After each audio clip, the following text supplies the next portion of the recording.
Okay, we're going to continue our notes for chapter 8. This time we're going to look at interest. And so this is where we left off before the school closed.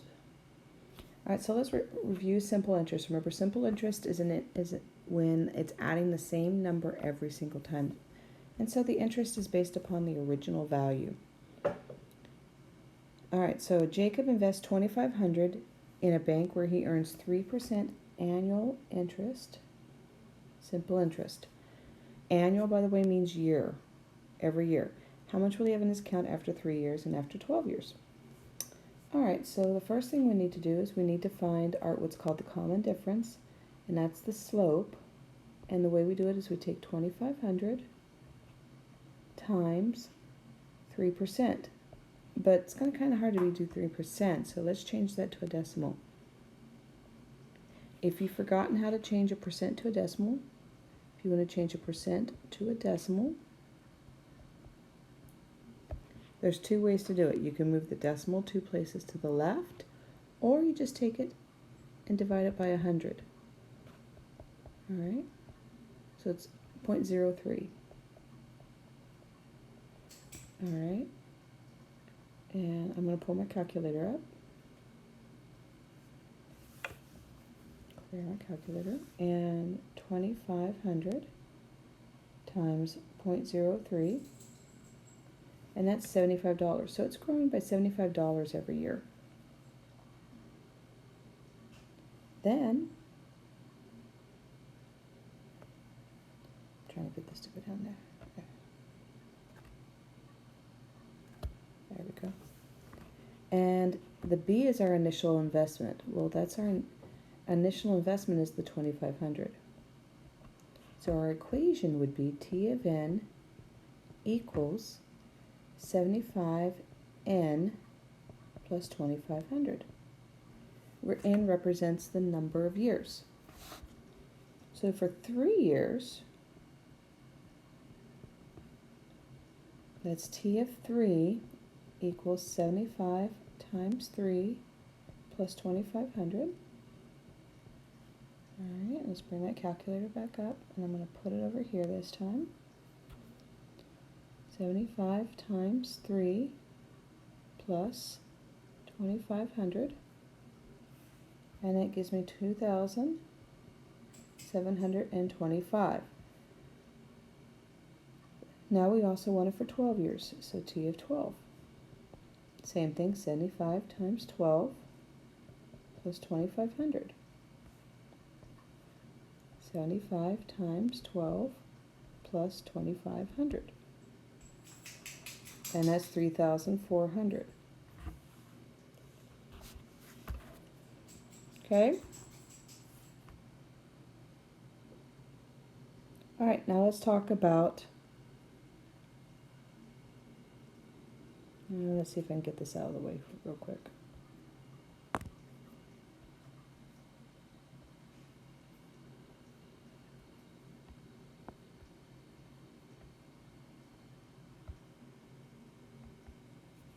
I'm just going to just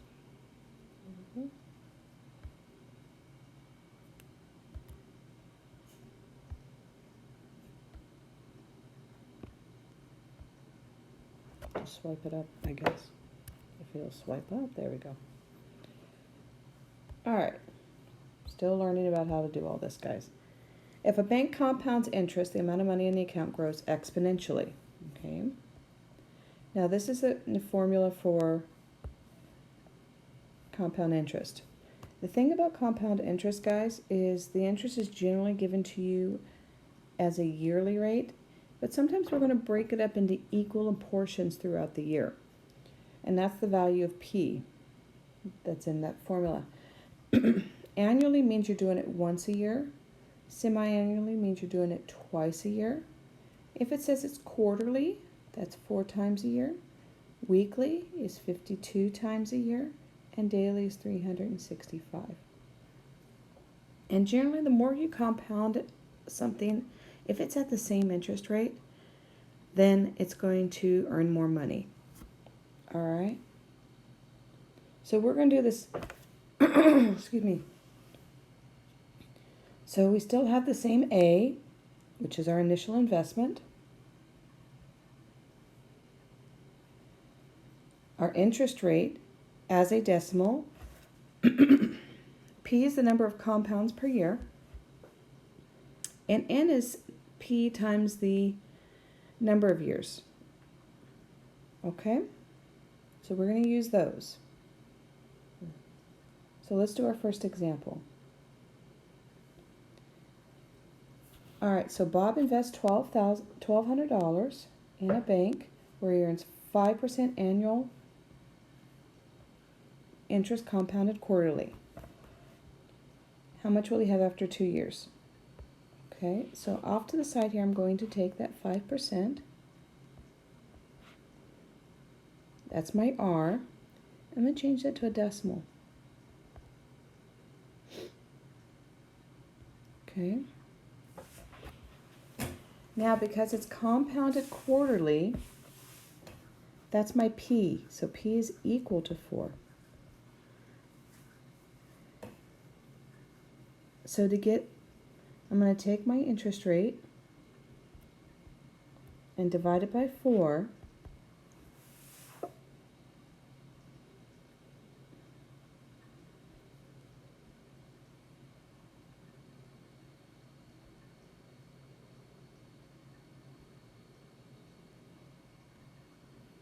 So 0.05 divided by 4, and that gives me 0.0125.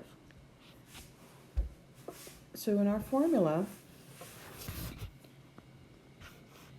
remember we talked about it, it's our initial value times, that 1 represents 100% plus whatever the P divided by N is, okay? Or excuse me, not P over N, R over P to the N. And that 100%, we're going to change that to a 1. So I'm going to do everything inside the parentheses first. So that 100% changes to a 1 plus 0.0125. So that's going to give me 1.0125. And I'm going to put that back inside my parentheses. Because remember we talked about the fact that 100% is the amount of money that we already have plus the new interest rate. Put our initial value in front, so 1,200. Now N is the years times P. So our years for the first one is 2 times 4, and that is 8. Okay, let's put that in our calculator. 1200 parenthesis. Oh, here, where's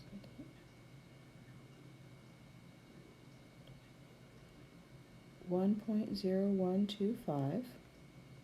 Close our parenthesis to the 8th power.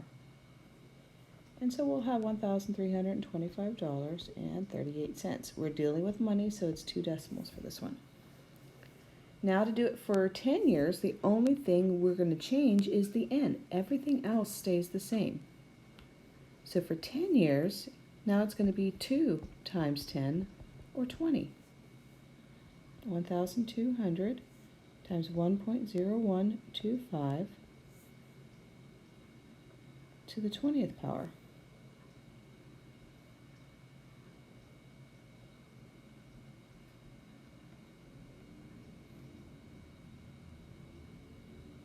And that's $1,538.44. Okay. All right. So that's the basics of compound interest. All right. So now let's look at what you're going to probably get as a general problem for your test. Is we're going to give you options, so you have to figure out the amount of money they would have for each option, and then which one is the best place for them to put their money. Okay, so you have to read the problems carefully. Okay. All right, so I'm going to move this over so I have my workspace. So Aaron just inherited $8,000 from his grandmother. He plans to invest the money, not touching it, for 15 years. He has 3 options. So option A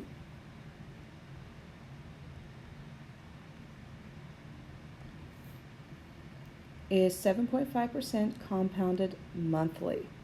All right, so we're going to start the same things we did before.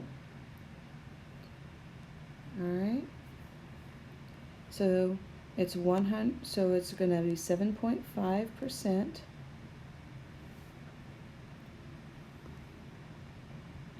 Changing that to a decimal, so dividing it by 100, you're going to get 0.075. Monthly is 12, so n is equal to 12. No, I'll do that.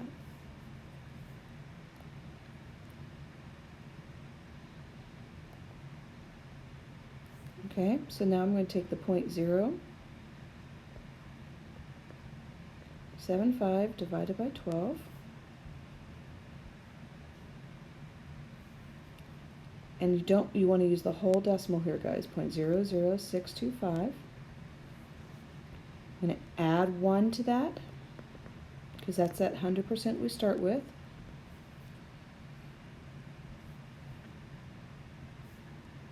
Okay, I want to get it back to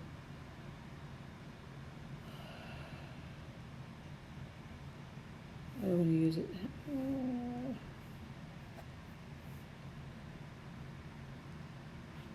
I want my answers to be decimals. Okay, so 1 plus 0.00625.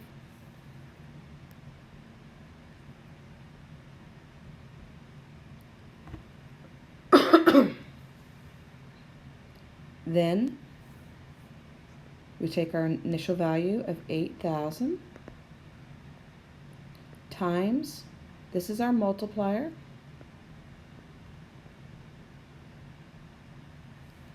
times the number of years, so n is equal to years, which is 15, times months, so 15 times 12, and that's 180. All right, we put this in our calculator. 1.00625 to the 180. And you're probably thinking, wow, that's going to make a lot of money. It says okay. $24,555.61. Okay, that's option A. All right, let's look at option B.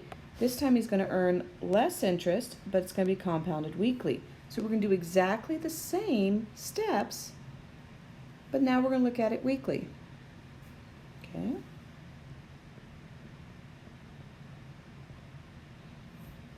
So 6.5%, change that to a decimal, that's 0.065. This time weekly is 52, so we're going to divide that by 52. So 0.065 divided by 52, and that's 0.00125. Add 1 to that, and that gives me 1.00125. And I'm going to draw a line down here. So there's the first one. Now, in this case, n is equal to 15, but this time it's times 52. And that's 780. Now we can build our equation. So that's 8,000, because he's still starting with the 8,000, times 1.00125 to the 780. And that 780 looks really bad. 8,000 times 1.00125 to the 780. He doesn't earn as much money. So far option A is the best. Even though this one is compounding more because the interest rate's a little less, it's going to get a little less. Now that's not always the case. It just depends. Okay, option C. This one is invest the money in a 7% annual simple interest. So this time we're doing it simple interest. So 7% changes to 0.07. Now remember, with simple interest, this time we're just going to take our initial amount times our interest rate, and that gives us the amount it's growing. So our initial value is 8,000 times the 0.07.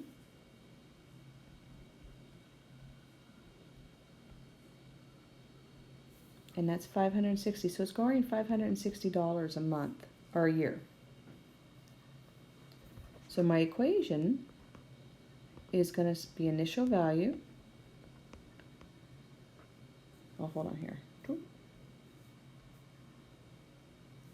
It's our slope, which is the 560. We start with the slope, times, and n this time is just the number of years, and that's 15, times 15 plus the initial value. 560 times 15 plus 8,000.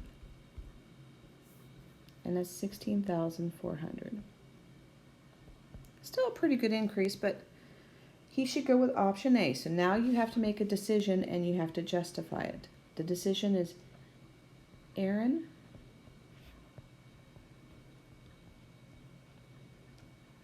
should go with option A.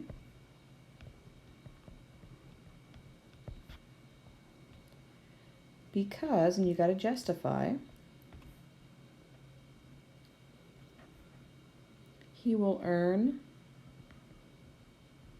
and use your amount, $24,555.61. Don't just say he will earn more. Be specific. He will earn compared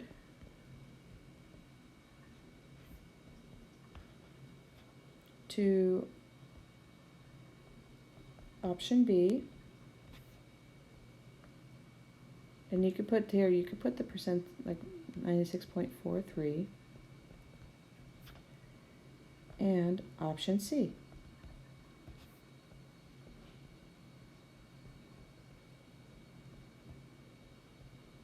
Okay. All right. I think that's it